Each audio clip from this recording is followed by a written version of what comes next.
to a final conversation. Insecurity has continued to plague Nigeria as old and emerging threats continue to assault our collective psyche. The Senate has raised the alarm that terrorists from Mali and Burkina Faso who operate under the aegis of Lakurawa have invaded Kebbi, Sokoto, Kaduna and other states in the northwest and Niger State in the north central, saying the trend now has an international dimension. The alarm came barely days after the House of Representatives, Arewa Consultative Forum, ACF, and other northern leaders and traditional rulers raised a similar alarm. The Senate urged the military to stop further incursion and halt activities of the terror group. Okay, Majid, the alarm raised by the Senate concerning the Lakurawa spreading to other states, is this a failure in military strategy? No, it's not a failure. If you listen to the former governor of Sokoto State, who's now a senator, Aminu Tambuwa, yes, he said this is not the first time these characters will be invading Nigeria. He said it happened when he was governor in 2018, and that he had to raise an alarm, and the federal government, sent troops to repel their attack. And I think, what these characters do is that they launch an attack when you seem to feel that you are, making some headways. You are decimating their power to attack. Okay. So they allow you some reprieve and then they strike again. But particularly this terrorists, the Lakurawa guys from Mali and Burkina Faso. Yes. I think their activities should be nipped in the bud. And by getting a deployment of our security operatives to make sure that they do not fester, they do not mix with Boko Haram and ISWAP. They should, quick action should be taken because precisely on November 8th, some of them came in through Ilela local government in Sokoto State and killed about 20 people. About a week ago, too, they struck and killed about 17 people. So that's why the senators from these from the Northwest are shouting that, something had to be done. We are making a lot of progress in pushing the Boko Haram insurgents and the ISWAP characters back into their enclaves. They are being dealt with on a serious level. So, and suddenly these ones came up. So they should be dealt with as ruthless as is practicable, so that they won't even have that time to settle down to begin to unleash more mayhem. Majid, I asked that, is this a failure of strategy of the military? Because a few weeks ago, the military came out to tell us that a new group. Yeah, we also talked about the former governor of Sokoto State coming out to say in 2018, these people have been there. So they knew them. Now they are spreading. Yeah, you see. That's why I asked, is it a failure? No, I won't say it's a failure of intelligence. Recall that our security operatives, I think we should commend them. Yes, I agree. They are overstretched. They are overstretched. And the kind of battles they are fighting, if you see these guys, now in the last 1 month or thereabouts, they've had to deal with terrorists, cutting down our national grid. Yes. So, it's like a distraction. So I think, they need to up their ante by probably deploying more men and also working with the local communities. Very, very important. And I think that is where they actually need to hone their tactics and make sure that, they work with the locals to get information on the activities of these characters, because there is no way they can know it all. It is the locals there who will know that yes, a new phase has entered town. So they need to work more with the locals. But I don't see it as a total failure of intelligence. Okay. Let's talk about, the Senate also said that the Army should come up with an early warning mechanism. Talking about intelligence here. So what should be the role? He talked about the locals. What should be the role of the traditional rulers, the local governments? What should be their role in intelligence gathering to nip this matter in the bud? You know why it's going to be difficult? This Lakurawa group of whatever they are, they play around with money. Money, okay. And these border towns, have you been to some of them? They are like ungoverned spaces. Do you understand? So at this point, I feel that the governors should rise to their responsibilities. You don't go to these places only when you need their votes. Okay. Extend development to these places. Some of them will tell you they have never seen a 1,000 naira note ever. So somebody comes and gives them 2,000 naira notes. You think you come as an officer to want to extract information. They can't give you. You can't get anything substantial from them. So we need, you see, it's a process that must begin now. Because if Governor Tamwa will come out and say that these people have been in existence since 2018, that's about 6 years. So what did they do? When he was governor, what did he do? What role did he play? Governors should take development to these places. While doing that, you create awareness that these people are not one of you. They are your enemies. If you don't have that understanding, you can't let out any information. Now, you talked about the issue of poverty and illiteracy around those areas. But in fighting poverty, the government will try different strategies. If you remember NAPEP, you win, all sorts. But all of these things has never worked.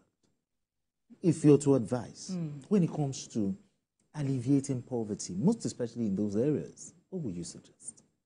The government should take technology to those areas. They don't know anything. They are living in the dark. So any little thing would sway them. They want to gravitate towards you. They want to be your friend. And then again, let's look at the activities of our custom officers. Yes, porous borders, exactly. They should have, I mean, let them have a joint committee with the governors, with the traditional rulers, and all the stakeholders within that axis, and then come up with something. The governors whose states have border, international borders with this, they should have a forum where they can sit down and dialogue and look at how best they can secure their towns. So we can't just, you can't treat this in isolation. We can't leave this to the Nigerian military alone. It's massive. Okay. And like I mentioned this some time ago. Have you been to Sememboda? No. If you are entering the Republic of Benin, maybe through Seme or through Idiroko, people strolling and out of the place. Exactly. So someone who's coming to do anything bad will just stroll in with his bag. You don't know what he's carrying. Nobody checks him. He comes in, the other one coming, and then they begin to gather somewhere, and they begin to perform their evil enterprise. So the best thing is let the governors secure their towns. Take development to these places. Let the people understand that they have a governor who cares.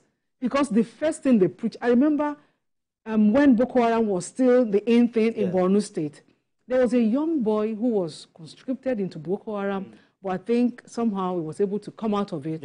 And he confessed that, he said they came to their village and they promised, they told them that, see, government do not care about you. So we care. So they were giving loans. Loans of how much? 5,000 naira, 10,000 naira. Stipends. And if you cannot pay back, you pay with your child, either your daughter or your son. That was how. Exactly. Now, she talked about the issue of our borders, the customs, At least the U.S. election, we saw President Donald Trump. He talked about borders. We'll build a wall. What can we do about our porous borders? Our borders, is even a very structured border post. You need to see, like this Ilela in Sokoto, I've been there. You need to see just no clear demarcation. It's like anybody just strolling. Yes, no clear demarcation, and I mean, it's so the borders are so massive that there's no way you can man all of them. It's difficult to man. It is difficult. It is difficult to man. Yeah, the border between Nigeria and some of these countries, it is difficult. Like you can stroll from some parts of Katsina into Niger Republic. That's why the former president was trying to build a rail line from Maradi to Maradi. So the same thing with Niger State. I mean, shares borders with all these countries. So beyond, but then we can do a lot with technology. There are some drones that you can mount and can detect body temperature. Okay. These guys, they move in hundreds, 200s. They don't just go like one. So it's easy to tackle them with technology. We can deploy technology. Motion detectors. Yeah, motion detectors and what have you. I know our military, they are trying, but then also the governors, like she said, needs to tackle the issue of children who are out of school. They are easy targets. Illiteracy and former President Obasanjo raised that issue on his recent visit to the north, that it's like a time bomb waiting to explode. The number of students, pupils who are supposed to be in school, who are out of school, they are easily swayed. In the next 10 years. They are easily lured. So they don't care. They lack education. So easily they fall prey to these guys and they join them. So education is key. Then development, taking development into those places, yes, will keep some of them there. Will know it will enable them to have a sense of governance. So it might probably change their mind. But without some of these things, and it has to be a calculated approach. We can't leave it to the military. We can't leave it to our security agencies alone. Exactly. The governors too must do something. They need to play a role of those northern states. Yeah. Look at what Amantekun is doing in the southwest. I mean, very, very instructive. They've been able to reduce to the bareness minimum the incursion of some of these bandits into the southwest. It has really impacted positively on how the southwest has dealt with those who are hiding in some of our forests. So the governors of the north too, rather than coming back to retire into the Senate, they should think and find a way of getting some of their kids back to school. I agree. But still talking about the issue of insecurity now, we've tried different, kinetic, non-kinetic. What other strategy would you suggest, in tackling this issue of insecurity in the north? Or should we just keep sustaining military bombardment, or should other strategies be used? Like he said, you see, we have about 10.1 million out-of-school children in the primary school level. We have about 8-something million out-of-school children in the junior secondary school level. Just in the north? So what do we do with these children? If you don't take them away from the street, really, we should be expecting an explosion. That's the truth, whether I would like it or not. These children have the fundamental right to basic education. Why are we denying them? They should be taken to schools. They should have understanding. Some of them don't even know that if they act in a certain way, it is against the law. They don't know. So they become easy prey in the hands of bandits, in the hands of... In most states in the southwest today, it's not just free education. Free and compulsory education. Yes. If you are found roaming the streets during school hours, you are arrested. I mean, such a kid is arrested And the parents will be, I mean, they will take them to the parents, so the parents will be arrested too. Why is your kid not in school? So free and compulsory education. The northern governors, they have a lot. Why are we not having that in the north? Is it a deliberate tactic? But anyway, we'll get to talk about that, sometime later because we are pressed for time.